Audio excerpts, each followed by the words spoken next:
I'm Ronnie Klassen and this is Straight Talk.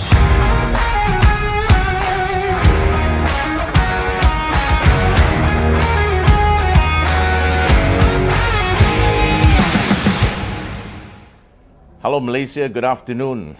I'm Ronnie Klassen and this is Straight Talk, examining issues that matters.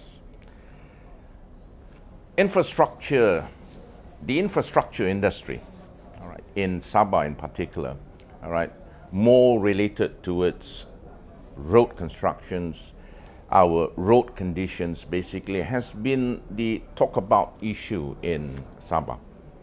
Netizens basically have been outcrying that our road conditions in Sabah is basically not up to mark.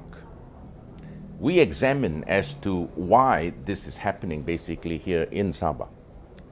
With me this afternoon is an infrastructure expert in road constructions who basically hails from Sydney, Australia, a man which has a 30-year spread experience in road construction. All right. Let me introduce to you who our guest is this afternoon. He is Mr. Warren Smith from Sydney, Australia. Thank you for coming, Warren, and being on our show this afternoon. Thank you. Okay, let's get down to the nitty-gritty, all right, of this interview this afternoon, Warren. I know you're already a busy man here. You're only here for 3 days, right? So thank you for being with us this afternoon. Thank you. All right. Now, Warren, you're an expert, all right, in the road construction industry. Okay. Now, having decades of experience in the infrastructure industry, tell us a bit about your experiences over the years. Well, basically, I graduated from university in Sydney many years ago with 2 degrees in engineering and geology. Then I worked for a state road authority for 4 years, and then I went into the stabilisation industry. In 1984, my partner and I started a business, and it's expanded rapidly ever since. So we work throughout the whole of Australia with every state in Australia. We've got associated companies in the UK, Indonesia, China, Malaysia, and every state of Malaysia, PNG, and immodestly, it was a good introduction, but immodestly I've seen as a partner myself as experts throughout the world. We field inquiries, we have technical seminars, we give a lot of advice around the world. So it's really enjoyable to give back, and Sabah is an extra special place to me. I've been coming to Sabah for decades now, and it's really good to see the development. Oh, okay, good. Now, how many operational offices do you have actually around the world? Well, those ones I mentioned before, but I couldn't count them all, to tell you the truth. So in Malaysia we have 3 different businesses, Sarawak, Sabah and West Malaysia obviously, Indonesia, we've been in New Zealand, PNG, China, India, so many, and we still have, we work a lot in the UK, so it's very fortunate. And how many years have you been involved in this industry now? A long time, 40 years, 40 years. So. Okay, okay. Now let's narrow down on your expertise, Warren. Okay, now it's been perceived here in Sabah. Okay, now yet it is also documented. Okay, there's an outcry from citizens here in Sabah.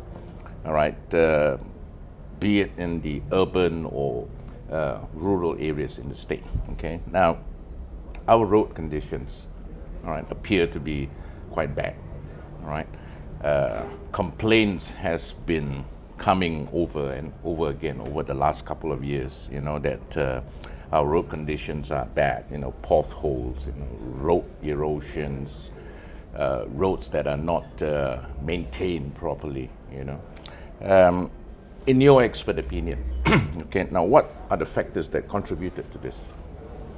Well, Sabah's such a beautiful place, but it's got a lot with road construction and maintenance. It's got a lot of hardships. You need money. You've got a high rainfall. You've got a lack of really good road construction materials, and there has been quality problems. All these problems are common to every country in the world, but they're more severe and combined more in Sabah. So you have got a lot of challenges in Sabah to build roads, but maintain them. And in my coming here, I've been coming here for nearly 30 years. It's really good to see the development, but it's been hard for the state of Sabah to keep up with maintenance on its roads. So you do have some poor conditions. Plus, there's a changing social where people in the villages, the kampongs, accepted bad roads, but now they're coming to realise that they're citizens and that they have an equal vote, and they want a better quality of road, which is a better quality of life in their villages and the roads joining the villages. So I can understand their disquiet, and it's a challenge for now to provide them with better roads, and the better roads help with the economy as well. So it's not just the people being happy; it's the whole economy and the whole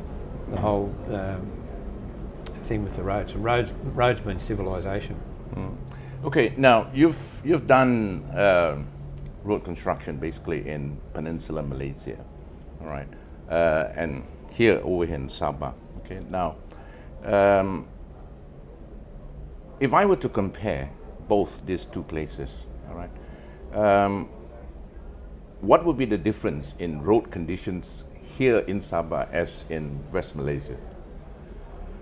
Well, that's a tricky one, and I don't want to get into trouble, but the major network over in West Malaysia is a lot better. I remember we've done work on the north-south highway, and that's a great road, and some of the other motorways and the highways they've got over there. But they've got problems in their rural roads too, but you've got the problems here are bigger in Sabah. When I say this, that all countries now with road construction and road maintenance, there's a problem because the world can't afford to build roads and maintain roads as that we have for the last 200 years. There's not enough money. There's not enough money in Australia, there's not enough money in the UK, there's not enough money in the USA, and especially because the challenges are bigger here, you're further behind. The challenges are bigger, and proportionally you need more money, or you have to do things smarter. And that's where we've been really fortunate to be in the stabilisation industry, which throughout the world there's more and more stabilisation being done because it's a more innovative approach of recycling roads, more cost efficient. So the stabilisation industry, our business and other businesses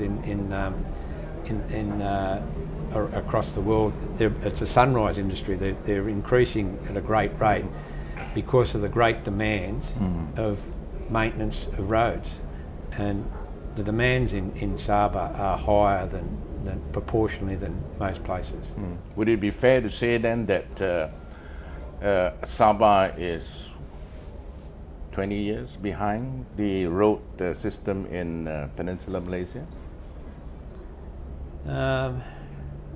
You could say that. Yeah. Okay. I mightn't want to say that, but I could say that. Yeah. All right. Then let me bring you nearer. Okay. Yeah. Between Sabah and Sarawak. All right. Would you say that the Sarawak roads over there are far better than us, or are we compatible? You've got some of the roads are really good, but you've got the problem with the rural roads here. They're a big state, Sarawak, but the concentrations of people here, and it's just different. But so they've both got high demands, but I don't know. Sabah's, I wouldn't like to compare them, but Sabah's got a big challenge in front of it. Okay, finally, Warren, now in your expert opinion, okay, what are the measures do you think, all right, that the Sabah state government should be taking to resolve our poor road conditions? Well, you need funding, but you want to get the best value out of your funding. It's no use throwing money away and doing it inefficiently. You've got the problem in Sabah, you've got a lack of hard stone, and which makes things difficult. So trying to do it conventionally with crusher run and asphalt, you'll never keep up. Even the Western countries, the UK, Australia, we can't keep up, but we haven't got the disadvantages that you have. You need something to help you keep up with the funding. So you need a certain level of funding, which sometimes you have and sometimes you don't have, but you've got to use it as most efficiently. All right, then I think it would be fair to say then that technology, expertise, reduced costs, all right, such as like the one that you basically do, stabilization. Would you think that that would be the next challenge ahead in our roads here in Sabah? It will, and it's just a matter of time. So there's not a great deal of good getting older, but you see things over a period of time. And I've seen throughout the world, and I've been lucky to be that I'm in an industry that is, like I said, a growing sunshine industry, because the demands of roads and funding, the demand for the funding is growing quicker than the supply of the funding. So stabilisation has been really productive, and that's why throughout the world it's been growing exponentially to help people overcome the problems.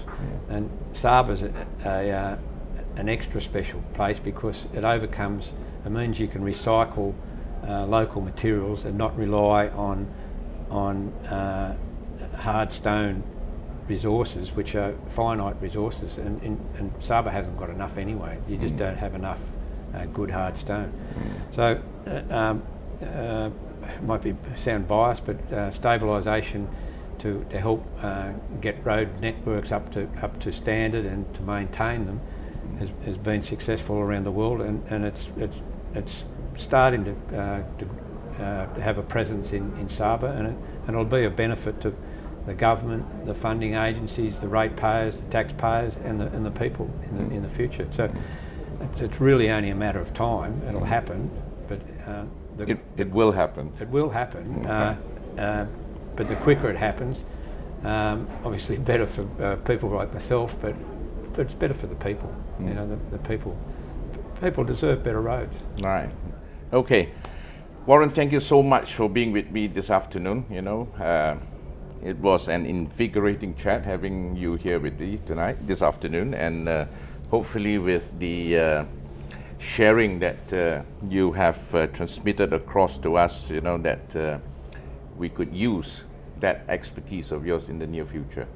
All right. Thank you so much for being with me. Thanks very much, Ronnie. Right. Okay, so that was Warren Smith from Sydney, Australia. All right, very invigorating sharing from him. We sincerely hope that his expertise as well as his sharing would eventually be used, all right, to safeguard the interests of our motorists, our pedestrians, so that our roads basically in Sabah would be far more better than what we are seeing here today. All right, this is Ronnie Klassen signing off in Straight Talk. Till I see you again. Goodbye.